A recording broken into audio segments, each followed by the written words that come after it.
திமுகவோட government state கவர்மெண்டோட டொமைன்ல இருக்கிறதெல்லாம் ஒரு சிலது இருக்கு. உதாரணத்துக்கு செம்மொழி பூங்கா நிலம் யாருகிட்ட இருக்கு? தமிழ்நாடு கவர்மெண்ட் கிட்ட இருக்கு. ஃபண்டு ஒதுக்குறீங்க, பூங்கா பண்றீங்க, முழுசா கிரெடிட் நீங்க எடுத்துக்கலாம். மெட்ரோ கொண்டு வந்துட்டா எங்காவது சென்ட்ரல் கவர்மெண்ட் மெட்ரோன்னு சொல்லிரும்ல. ஒண்ணு. ரெண்டாவது, எதுடா வாய்ப்பு கிடைக்கும்? தேர்தல் வேற நெருங்கிடுச்சு, மோடி திட்டினா தானே இங்க நம்ம அரசியல் பண்ண முடியும். அதனால இது ஒரு வாய்ப்பு.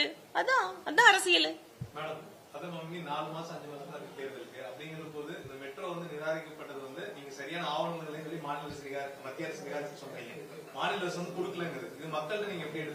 மக்கள் கிட்ட நீங்க உங்களெல்லாம் மீடியாக்காரங்களை ஏன் நான் பாக்குறேன்? நீங்க எல்லாம் ஒழுங்கா கொண்டு போய் எடிட் பண்ணாம கட் பண்ணாம கொண்டு போய் சேர்த்துவீங்கன்னு தான் உங்ககிட்ட சொல்றோம்.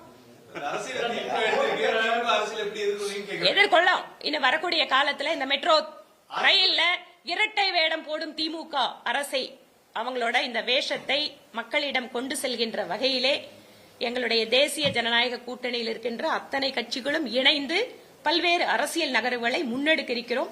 அதையெல்லாம் கட்சி தலைவர்கள் அந்த நேரத்தில் அறிவிப்பாங்க.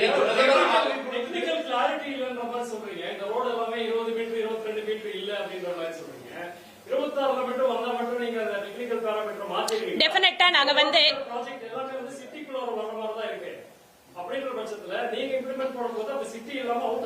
டெஃபினட்டா நாங்க இதுக்கு இருக்கக்கூடிய இந்த டெக்னிக்கல் சேலஞ்சஸ் எல்லாத்தையுமே தகுந்த எக்ஸ்பர்ட்டுகளை வச்சு நாங்க இதை வந்து எப்படி அதை கொண்டு வர முடியுமோ அதுக்கான முயற்சிகளை பண்ணுவோம்.